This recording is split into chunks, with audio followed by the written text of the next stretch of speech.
This is Superb Warfare, a new mod for 1.20.1 which adds military vehicles like naval guns, APCs, tanks, helicopters, speedboats. You also get guns with attachments and also drones, radars, a lot of crazy stuff basically. And this video is going to be a complete showcase for it. So yeah, timestamps are in the description, and a big thanks to DKS, due to whom I found out this amazing mod. So without any further ado my guys, let's get straight into this video. Starting with vehicles, as I think that is what most of you are here for. So vehicles will be crafted into containers and they will be unpacked using a crowbar. So if I place a container down and simply right click it, that won't do the trick. With a crowbar in your hand, you will be able to see a green outline, and this is the region for the MK42. It's 5x5x4, which should not be obstructed. If it is obstructed by any other block, then you won't be able to open the container. So right clicking with the crowbar will reveal the naval gun inside, and here you can see the models look amazing. Overall, every gun or basically every vehicle in this mod is awesome looking. Now in order to craft this one, you are going to need the blueprint, which will be found inside loot boxes, or you can also purchase it from the armory. And blueprints can also be duplicated, by the way. There is an entire recipe for it. And this will be crafted in a smithing table. In order to get inside the turret, you just left click it, and to look around, you basically move your mouse around. It is as simple as that. In the bottom left hand corner, you can see the durability, and in the bottom right hand corner, you can see that we are firing armor piercing shells right now. Now right clicking will enter you into the ADS mode, and if you scroll your scroll wheel, then you can switch between armor piercing and high explosive. If any vehicle has multiple ammunition types, you can scroll wheel, or basically you can scroll between them using the scroll wheel.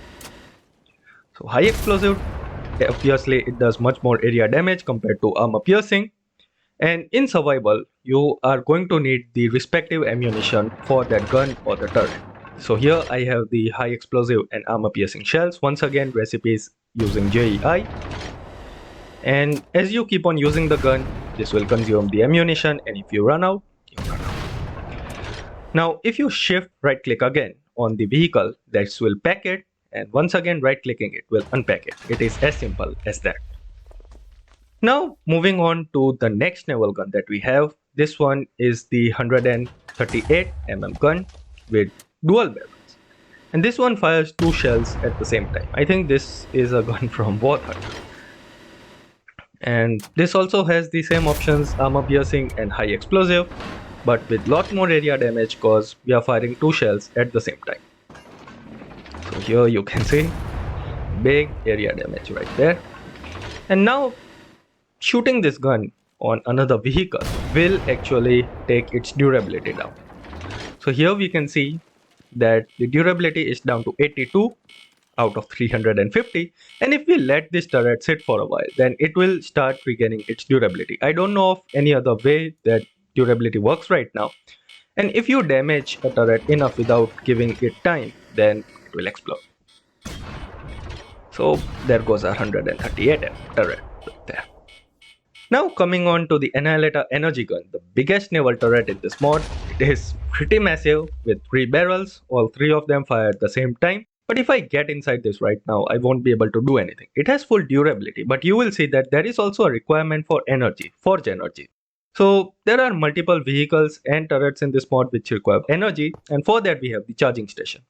Now the charging station will accept charcoal or food items, and this will create forge energy. And there are also battery packs which can be charged, and you can place them inside vehicles so that you don't have to be inside the region of this charging station. This green outline that you see, any vehicle inside this green outline will be charged automatically. As the Annihilator gun is kinda inside this boundary, it is charging. So now at least I can move the gun, but I can't fire it because it is charging very slow. For that we have the creative charging station, as I am in creative mode, and now with full energy I can fire this beast. So as you saw, all 3 turrets fire at the same time, and boom, big damage. This one deals crazy damage, but it also takes a lot of energy to fire. And also, as this is compatible with forge energy, I am using a magnetic dynamo here from Thermal Dynamics in order to power this entire thing. So now even if the charcoal runs out, you can charge anything inside the charging station. Next up, we have the Speedboat. Of course, this will only work inside water. And shift right clicking, by the way, on the vehicles when you're not sitting inside them will open their inventory. When you're sitting inside the vehicle, you just need to press the E key in order to access the inventory, which is pretty big for every vehicle. Now, you will need heavy ammunition in order to use the machine gun, which is equipped on this boat. And right clicking will enter this cool ADS mode, or not ADS, more like first person mode. And for that we also have the creative ammunition box, by the way, which if you place inside the inventory, then yeah, you have infinite ammo in your machine gun. However, there is an overheating mechanism in this mod. So as you can see, the barrel is slowly glowing red, and now that it is hot, the gun will stop working for some time until the barrel has completely cooled down.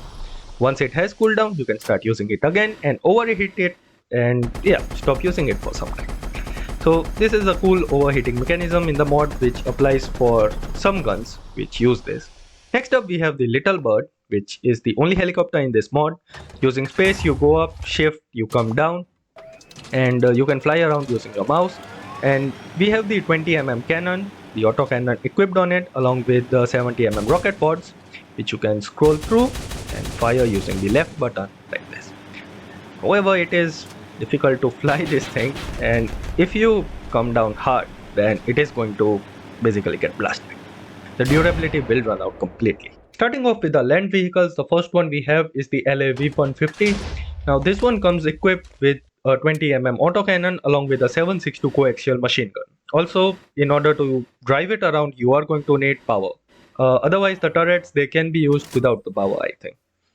So once again, you can switch the weapons around using the scroll wheel. The 7.62 will not deal that much damage compared to the 20mm autocannon that we have equipped, which will deal a lot of area damage. Now driving around feels good, it is smooth. And collision physics do work, so if you collide with an entity, that entity is going to take damage. If you collide with terrain, then your vehicle is going to take damage, and you collide it enough, the vehicle is going to explode. The durability, however, it works in the same way. You keep your vehicle still for some time without it taking damage, and the durability will recover over time. So yeah, that was the LAV-150. Next up we have the BMP-2, which comes equipped with a Beast 30mm autocannon, 7.62 coaxial machine gun, and also guided rockets. So the 30mm autocannon, of course, it fires a little bit slower but deals more damage, and the 7.62 remains the same.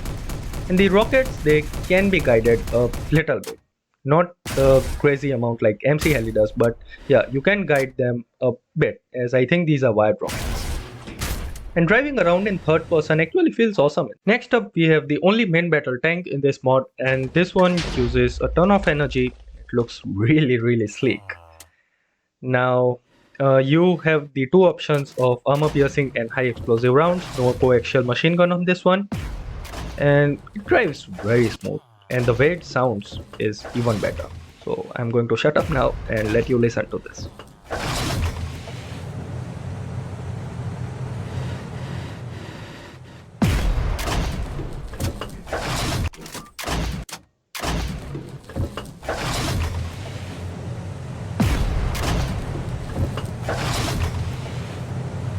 So yeah, this is the only battle tank, the main battle tank that we have in the mod right now, but I am expecting that they are going to add more in the future. So there goes our land vehicle, and there goes a villager. Next up we have the Tom F6F, which should be like a plane, but it isn't. Looks something like this. You can drag it around or even take off with this thing, I guess. I don't know. And colliding it will make it go boom. And we also have the wheelchair. Now, if you have seen Breaking Bad, then I don't really need to tell you what this thing can do.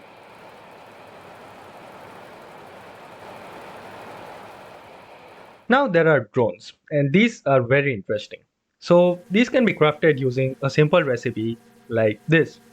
And in order to control them, you need the monitor. So right clicking a drone with the monitor will connect it, and then you fly it by first pressing left click in order to interact, and space is up, shift is down, and you move with the arrow keys, and you can zoom with the scroll wheel. So even if you don't use this for warfare purposes, you can just use it for reconnaissance. You can see every mob and target around this. And if you basically let the monitor go, then the drone will just keep on hovering. And as far as I know, this doesn't really have any energy limitation, so it can be there for quite a while. Now I'm going to bring it down and showcase the first thing that you can do with it, and that is attach impact grenades, which are called the RGO grenades in this case. You can attach 6 of them to the drone, and now it is ready to deliver this payload. So once again, I'm going to use the monitor to enter the drone interface, and if I hover over these targets here and press the left click, then it will drop a grenade. Boom. There goes all of our targets. And yeah, this is how you can use the drone to bomb remote targets like the tanks and all of the naval guns that we have standing here. Now the another use is a bit more interesting. That is by attaching a mortar round to a drone, and this will turn the drone into a kamikaze drone. So now this drone can fly anywhere you want, and pressing the left button will just explode the mortar round. Boom. So this will also get rid of the drone, but the damage you get out of this is big chunk of damage. So you can, for example, attack a tank like this. Bam. And if I now take a look at this tank, then we will have reduced durability, like 458 out of 500. Next up, we have the fire control radar, which of course needs power to work. And this one will scan entities, or basically every target, in a 96 by 96 area. So that's 6 by 6 chunks right there. And here you can see our annihilator gun, we can see ourselves, the dummy, and all of the villagers, of course. Now the first mode we get here is the wider mode, which switches from a 96 by 96 to 128 by 128. So yeah, that is the first mode. The second mode, alert mode, will highlight every target in the 6 by 6 chunk area like this, not the vehicles but all of the mobs that are there in the specific area. And finally, guidance mode will allow us to get the coordinates into a target list for basically precision mortar strikes. So the firing parameters, you can take these and place it in the slot like this. Make sure that the radar is in guidance mode, and all of these modes, by the way, they are on a timer. Now of course I don't want to target myself. Let me target the annihilator energy gun. You can download the coordinates into the firing parameters, and now these coordinates are. So in order to use them, as I said, we are going to use a mortar. Now with the mortar, what you can do is if you shift and scroll, then this changes the pitch or the elevation of the mortar, basically allowing you to increase or decrease the range. And if you shift but click on the mortar from the sides, then this changes the where the mortar is facing basically. Now this is not very effective as it is not very precise. So for precision strikes, we use the firing parameters. So right clicking the mortar with the firing parameters will automatically align the mortar towards the annihilator gun, as that is our target right now. Bam. So there goes. Perfect strike on the annihilator energy gun. And of course you can select another target using once again the guidance mode and switch the mortar around and take out all of your targets. Now an interesting thing is that the mortar can use the different types of ammunition for all of the portions that we have. So a lot of different types of ammunition here. For example, I'm going to use the shock ammunition on the village here, and be aware the screen is going to shake like crazy. So yeah, fair warning before.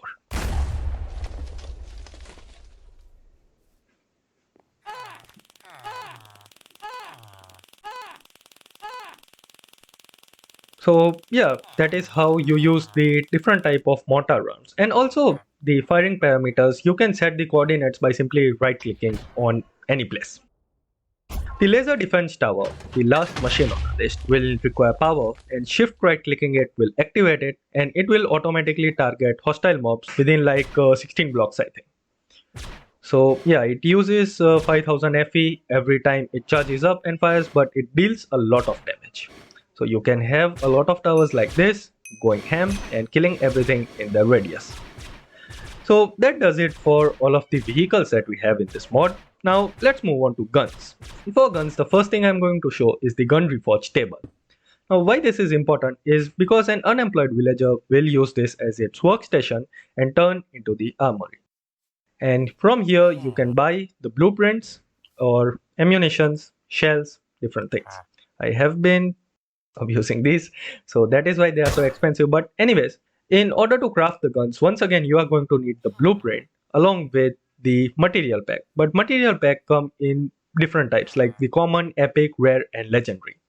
And the way these work is that you need the 4 core components like barrel, trigger, spring, but made of different materials.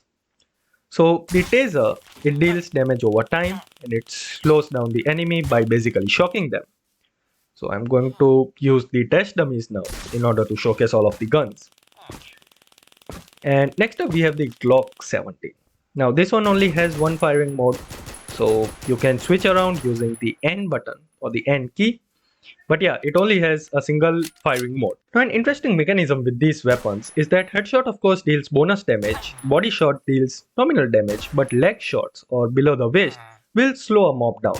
Well, for a mob who slowed down, the villager ran away awfully fast. But yeah, you can see slowness effect when shooting the legs of any mob. So yeah, that is what you need to remember for any weapon that is there in the pack. Glock 18 of course can be used in fully automatic and single fire mode. So you can switch around between the two modes like this. But this one also can't be edited. We have the 1911 chambered in 45 ACP. And yeah, next up we have the MP443. And now we come to the homemade shotgun. This one is different because it doesn't require any blueprint in order to make. It has a simple crafting recipe and doesn't deal a lot of damage, but you can fire 2 rounds out of it.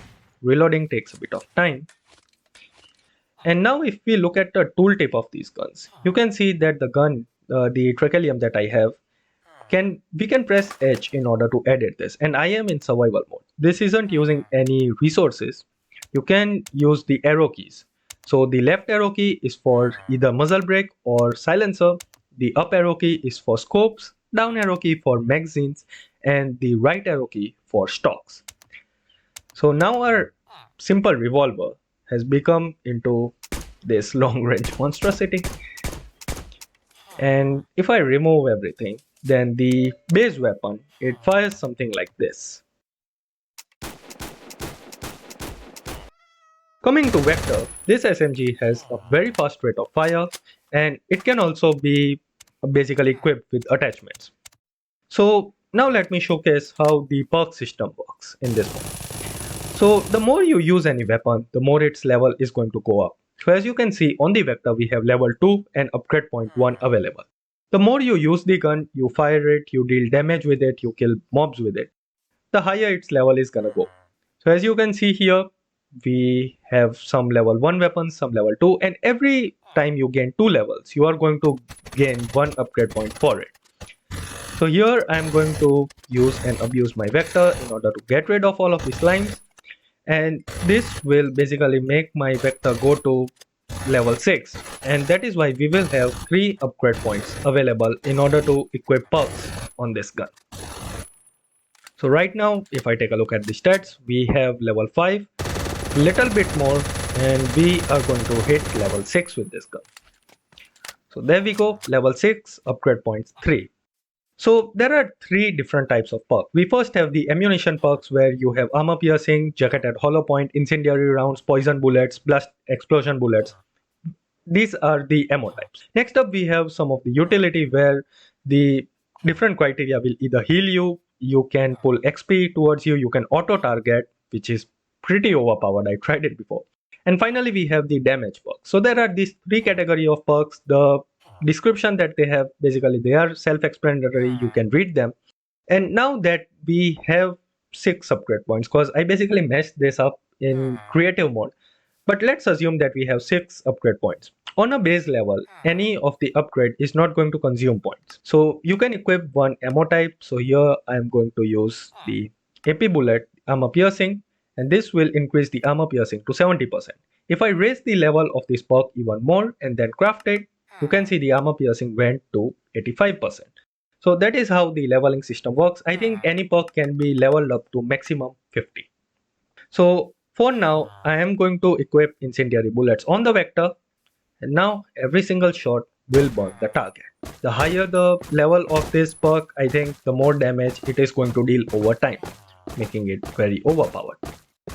So that is how you equip perks to your liking, and I am going to reduce the level to basically also add the gut shot and the experience perk, which is going to pull all of the experience by killing mobs into our inventory directly. With this equipped, you will see how crazy things get when I once again get rid of slimes. So look at my experience bar. Goes up pretty quickly by killing all of these mobs right here, and that is how the perk system works. Pretty interesting stuff. Next we have the SKS. This one can't be equipped with any attachment, but it comes with a scope beforehand, so that's pretty cool. We also have two variants of the AK. There's the AK-47 and AK-12. So both of these guns can be edited, making it something like this. And AK-12, it fires like very fast. Its damage is higher, I think, than the AK-47.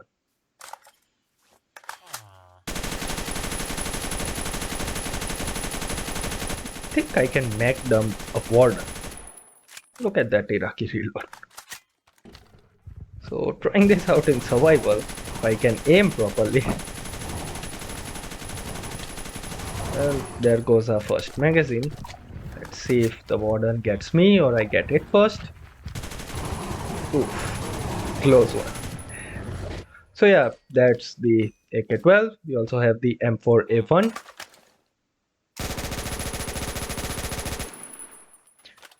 Again, a gun which can be basically equipped with attachments. I don't really know how to switch to the scope that we have on top here, and this armory is trying to get itself killed right now. The HK416, which I think is a rare weapon due to the purple color that it had. So yeah, no inspect animations, but nonetheless the weapons are pretty cool. The QBZ, which is a bullpup type rifle.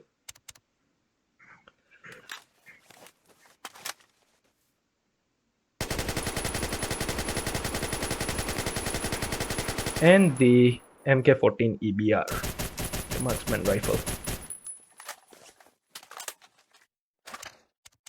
Controlling the recoil in this one is a tough business. Goes crazy when you pull the trigger. The Marlin 1894 can fire very fast, which is surprising. And we also have the Car 98K. Very high damage, but can't be equipped with any attachments. We also have the Minigun. Now I don't know if it is going to be that so every weapon in this mod can be equipped with attachments. For right now, as you saw, there are only some guns which can do that. But I think at least that should be the case for every weapon, because already some of the guns can do it, then why not all of the guns? So anyways, we have the SVD and the hunting rifle. This one deals crazy damage, but it is only single shot. So yeah, very high damage, very little ammunition. The M98B, which I think is a 50 caliber sniper rifle and is semi-automatic.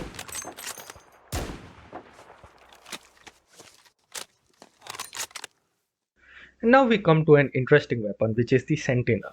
This one is kinda like a sniper rifle, but it can also charge its ammunition with energy in order to boost it. So you can place it down in a charging station, and once it's full of energy, then you will see this glow near the barrel section of the rifle, and this shows that the ammunition now, the bullets will be boosted. So we are going to get a jump in damage when dealing headshot damage or body shot damage, and this is going to run out, and then you are back to your normal sentinel rifle. The NTW-20 Absolute Beast deals very high damage, 420, because the base damage is 140 and we have a 3 time headshot multiplier, so 14 times 3, that's 420. The math does check out. And armor piercing 100%, so I think it can also deal collateral. Now we come to shotguns, the M870. For some reason, can't really see the damage on the dummies. On this one, I think this is due to all of the pellets. I don't know what the case is. And the AA-12, automatic shotgun.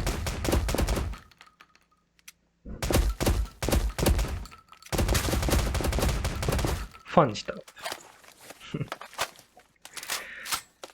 Now the Devotion machine gun. This one is special because the longer you press the trigger, the faster it is going to fire. How cool was that? So you just press the trigger and yeah, the fire rate is going to go up continuously until the magazine is out. Then we also have the RPK, another legendary machine gun. And after this, we come to the final category of weapons, which are going to be the heavy weapons. So, M60 machine gun.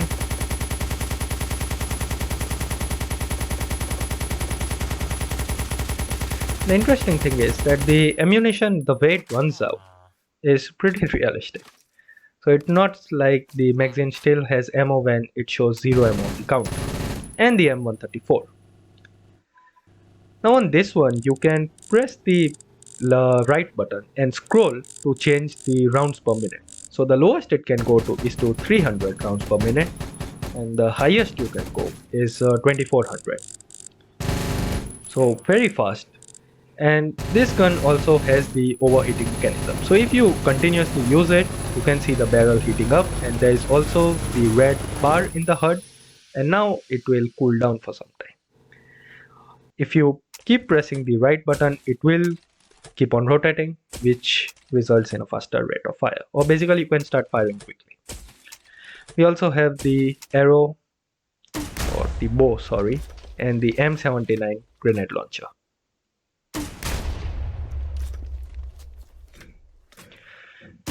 And the secondary Cataclysm, which is an automatic grenade launcher with an ammunition capacity of 8 and an interesting reload animation. This one is like a portable artillery strike. You can rain down fire. There goes. So that's the secondary Cataclysm. Then the RPG-7, standard RPG. Highlights targets like this for some reason, with a red arrow above the head. And the Javelin. You can switch between top and direct using the N key. And locking on takes some time, then you can fire once the missile is locked on.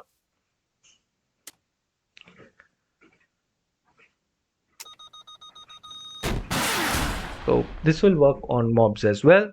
And finally we come to grenades. First is the normal hand grenade, which will deal damage if you hit it, but not as much as when the explosion goes off. Then there's also the impact grenade, which I showed you before, the RGO. And finally the lunge one, which is great. So you press the left click to charge at an enemy, and once you are in range, it goes off. So yeah, this is a pretty fun weapon. So I hope you guys enjoyed this entire showcase and you found it helpful. If you want to try this mod out, there are links in the description. And before I end this video, a big thanks to the developer of the mod for helping me figure out some of the things. So I'll see you guys in the next one. Till then, my dudes, peace out and stay safe.